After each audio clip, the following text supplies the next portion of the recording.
नमस्कार जी, हमारे चैनल पटवारी जी पर आपका एक बार फिर स्वागत है। आप जानते हैं हम इस चैनल के माध्यम से निःशुल्क ज्योतिष सिखाते हैं। यहाँ 25 कक्षा पहले हो चुकी हैं। जो भी व्यक्ति वैदिक ज्योतिष में रुचि रखते हैं वो हमारी सभी 25 कक्षा अगर देख लेते हैं तो वो फलित करने में सक्षम हो सकते हैं। आज की कक्षा का विषय भी ज्योतिष से ही संबंधित है, लेकिन ये थोड़ा सा अलग है। आपने हमारी इस पुस्तक के बारे में सुना होगा। ये शरीर पर जो भी तिल, निशान, मस्से, लसन, कुछ भी बर्थ जो हमारे शरीर पर है वो हम लगन कुंडली के माध्यम से देख सकते हैं। आपने तिल विज्ञान के बारे में जो पारंपरिक ज्ञान है, जो आप इंटरनेट पर पढ़ते हैं, पुस्तकों में सुनते हैं, वो भी ठीक हो सकता है, लेकिन मेरा ये मानना है कि सभी तिल आपकी कुंडली से आप देख सकते हैं। थोड़ा सा अलग लगेगा आपको, क्योंकि कुंडली और तिल का जो संबंध है ये थोड़ा आपने पढ़ा नहीं है। पहले मैं वैदिक ज्योतिष से ही तिल विज्ञान का संबंध बता दूं। देखिए, ये कक्षा मैं ये सोचकर या ये अपने मन में रखकर करता हूं कि जो हमारी वीडियो देखते हैं उन्हें वैदिक ज्योतिष का सामान्य ज्ञान अब तक हो चुका है, या वे वैदिक ज्योतिष का सामान्य ज्ञान रखते हैं, यानी उन्हें बेसिक नॉलेज है वैदिक ज्योतिष। तो वैदिक ज्योतिष में कुल 27 नक्षत्र हैं जिनकी विभिन्न स्थितियां या विभिन्न स्थान काल पुरुष यानी भगवान विष्णु के शरीर पर मानते हैं। प्रथम अश्विनी नक्षत्र से जब हम आरंभ करते हैं तो काल पुरुष के शरीर पर अश्विनी नक्षत्र यहाँ है, माथे के ऊपर। पुनर्वसु नक्षत्र यहाँ है, पुष्य नक्षत्र हमारे होठों पर है, आर्द्रा नक्षत्र कंधों पर है, पूर्वा फाल्गुनी नाभि पर है, रेवती नक्षत्र पैर के पंजों पर है। तो जब आप ये 27 नक्षत्र का ज्ञान रखते हैं, 27 नक्षत्र कालपुरुष के शरीर पर जहां है, तिल विज्ञान का ज्ञान वहीं से आरंभ होता है। तो कैसे सीखेंगे हम? सबसे पहले आप देखिए, आपके जन्म समय में चंद्रमा किस नक्षत्र में था, उसके बाद देखिए उस नक्षत्र का स्वामी कौन है। मान लीजिए आपका जन्म पुनर्वसु नक्षत्र में हुआ, इसका स्वामी गुरु है, इसका स्थान नाक पर है, नाक के आगे के भाग पर। या मान लीजिए आपका जन्म पुष्य नक्षत्र में हुआ, पुष्य नक्षत्र का स्वामी शनि है, वो हमारे होठ पर है, यानी कालपुरुष के होठ पर है। आप भी कालपुरुष का ही रूप है, सभी मानव देव रूप है। तो अब आप कहां से शुरू करेंगे तिल विज्ञान? हम देखेंगे हमारा जन्म नक्षत्र कौन सा है, फिर हम देखेंगे हमारे जन्म नक्षत्र का स्वामी कौन है, और फिर हम देखेंगे कि वो नक्षत्र काल पुरुष के शरीर के किस अंग पर है। देखिए, आप हैरान हो जाएंगे शुरू में ही। अगर नक्षत्र स्वामी कुंडली में अच्छी स्थिति में नहीं है तो जिस नक्षत्र में आपके जन्म के समय चंद्रमा था, यानी जो आपका जन्म नक्षत्र है, उस अंग पर तिल, मस्सा रोग या कोई निशान। आप अपने जन्म नक्षत्र से और उसके स्वामी से और कालपुरुष के शरीर पर वो अंग देखिए, और फिर अपने शरीर पर वो अंग देखिए। तो आपने पहले से पढ़ रखा है कि माथे पर तिल हो तो बलवान होता है, ठुड्डी पर हो तो स्त्री से प्रेम होता है। ये वैदिक परंपरा की जो फलित है तिल से, हमारा ज्ञान उससे थोड़ा अलग है।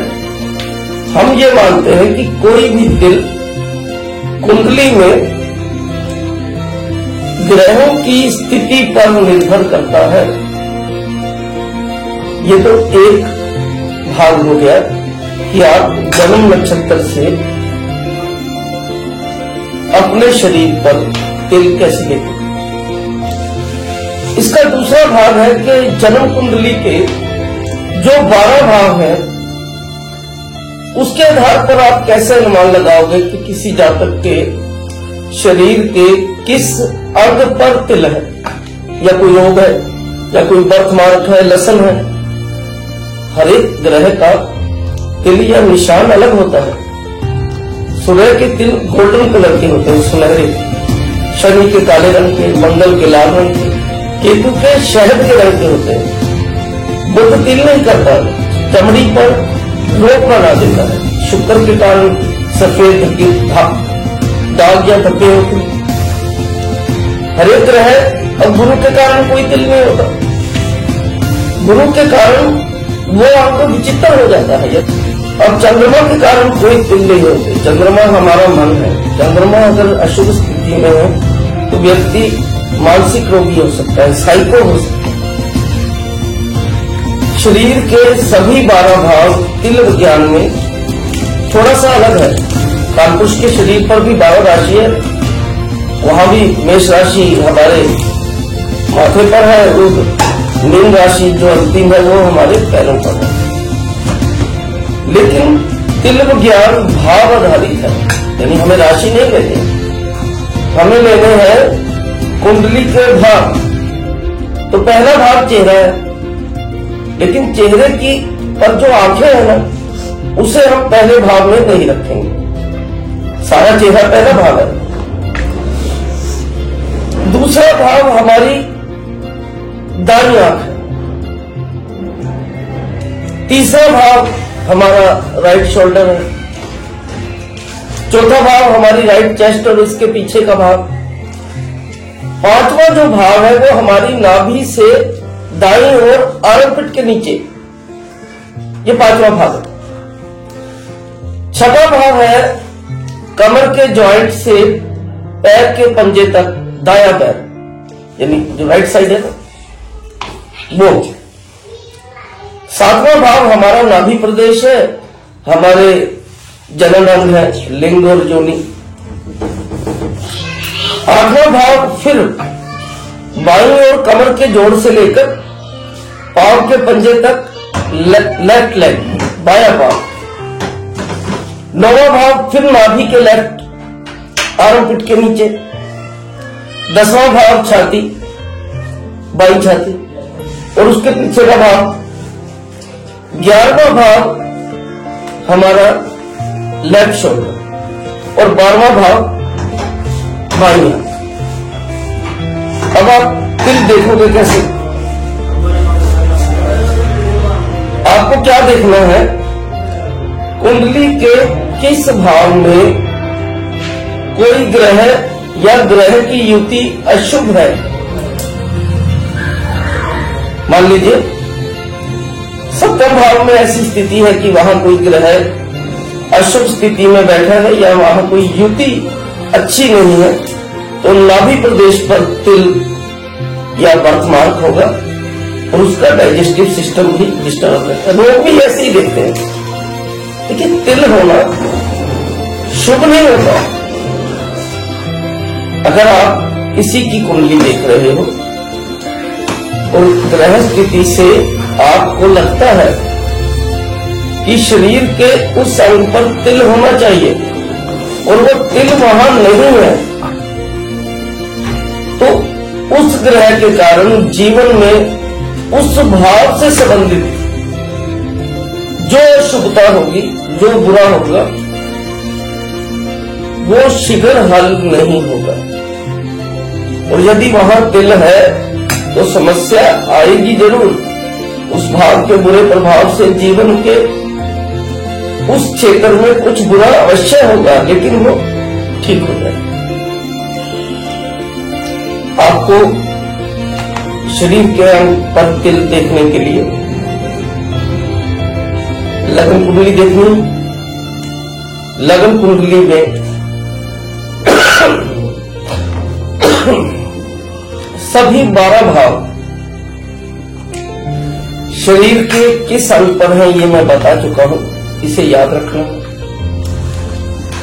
जिस भाव में कोई अशुभ स्थिति है उस भाव से संबंधित अंग पर तिल है, ऐसा आप फलित कर सकते हैं, प्रेडिक्शन कर सकते हैं। तो जातक को हैरानी होगी क्योंकि वो तो कपड़े पहन कर बैठे, आप बता रहे हैं उसकी छाती पर तिल है या नाभि पर है या कंधे पर, और अगर वहां वो तिल होता है तो जातक का आप पर ज्योतिष पर विश्वास करते हैं। तिल विज्ञान में एक जो और चमत्कार हम सिखाते हैं वो भी बहुत आसान है, आप सीख जाओगे अगर वैदिक ज्योतिष का सामान्य ज्ञान भी आपको। किसी भी जातक की समस्या सुनकर यह बताना कि आपके शरीर के इस अंग पर तिल है, रोग है या कोई वर्तमान है, बहुत आसान है। इसके लिए कुंडली नहीं चाहिए, इसके लिए आपको उसकी डेट ऑफ बर्थ भी नहीं पूछनी। जातक आता है, अपनी समस्या बताता है, आप कहते हैं भैया आप देख लीजिए आपकी नाभि पर तिल है, या आपसे बोलते हैं देख लीजिए आपके घुटने के ऊपर दाएं पांव में राइट थाई पर तिल है। तो ये कैसे बता पाते हैं? देखिए आपको मैं बार बार बोलता हूं वैदिक ज्योतिष में कुछ भी चमत्कार नहीं है। वैदिक ज्योतिष गणना आधारित है, कैलकुलेशन बेस्ड।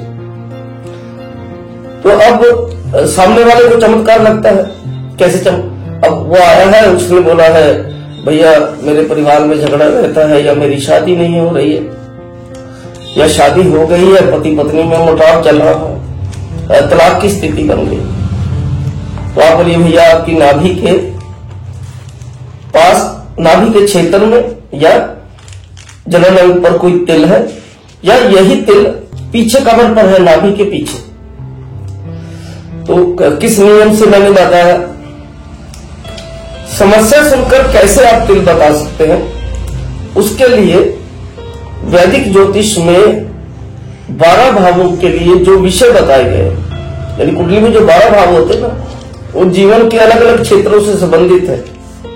प्रथम हमारे व्यक्तित्व से है, दायां हमारी फूड हैबिट से और हमारी सेविंग से संबंधित है, तीसरा हमारे पराक्रम भाई बहन से संबंधित है, चौथा हमारी प्रॉपर्टी और माता से संबंधित है, पांचवा एजुकेशन और शिक्षा संतान से संबंधित है, छठा रोग से संबंधित है, कर्जा भी यहीं से देखते हैं, सातवां मित्रों से, विरोधियों से, पत्नी से संबंधित है, आठवां शत्रु से संबंधित है, मृत्यु भी यहीं से देखते हैं, नौवां भाग्य स्थान है। देखिए नौवां 5वें से 5वां है, 5वां स्थान पुत्र का है, पुत्र का पुत्र 5वें से 5वां 9वां है। अगर कोई पौत्र संबंधी प्रश्न करता है, पुत्र की संतान के तो आपको 9वां भाव विचार करना है। 9वां भाव वैसे भाग्य भाव है, 10वां कैरियर का है, 11वां इनकम का है, 12वां खर्चे का है, शैया सुख का है। तो आपको करना क्या है? आपको सिर्फ जातक की समस्या सुननी और समस्या सुनकर अपने मन में यह निश्चय करना है कि समस्या किस भाव से संबंधित। उसके बाद आपको यह स्मरण करना है कि वो भाव शरीर के किस अंग पर है। अभी मैंने बताया सभी 12 भाव शरीर के किस अंग पर है। फिर आप उसे कह सकते हो भैया आपके शरीर के इस अंग पर तिल है या रोग है या कुछ बर्थमार्क, जले का निशान, चोट का निशान, सर्जरी का निशान, ये भी जीवन भर रहते हैं। ये भी अगर किसी भाव में है तो या तो कुंडली के उस भाव में यानी किसी अंग पर है तो वो अंग जिस भाव से संबंधित है वहां वो ग्रह शुभ नहीं है, क्योंकि केतु का निशान है सर्जरी, मंगल का निशान है जलाव का निशान, चोट का निशान। तो ये दो ढंग तिल विज्ञान में हम सीखते हैं और इससे हम लगन निर्धारण भी कर सकते हैं। ये भी देख सकते हैं कि जातक की जो कुंडली हमने बनाई है वो ठीक है, उसको अपना समय और तारीख सही पता है। तो आपको कैसे चेक होगा? कुंडली बनाइए, जहां आपको तिल या चोट का निशान या गले का निशान तिल विज्ञान के अनुसार दिख रहा है, वहां जातक से पूछिए भैया आपके तिल है, यदि है तो फिर उसका समय तारीख ठीक है। मेरी ये पुस्तक मेरे शोध पर आधारित है, यानी यहाँ इसमें कुछ कॉपी किया हुआ नहीं है। यानी तिल विज्ञान, मुखाकृति विज्ञान मेरे 10 वर्ष का शोध है जो इस पुस्तक में हमने दिया है। ये पुस्तक अगर आप लेना चाहें तो इस वीडियो के कमेंट में अपना एड्रेस लिख दे, हम भेज देंगे, या फिर आपका व्हाट्सएप नंबर लिख दे, हम आपको इसकी PDF देंगे। धन्यवाद। आज इतना ही। हमारी सभी वीडियो आप देखिए, हमारे चैनल को शेयर कीजिए। और हमारा चैनल किसी आर्थिक लाभ के लिए नहीं, सिर्फ ज्योतिष सिखाने के लिए, ज्योतिष के प्रचार प्रसार के लिए है। यहाँ जितनी भी हमारी कक्षा की वीडियो है उन्हें अगर आप बार बार देखते हैं तो आपको वैदिक ज्योतिष के सभी नियम अच्छे से याद हो जाएंगे, आप वैदिक ज्योतिष सीख लेंगे। धन्यवाद। आज इतना ही।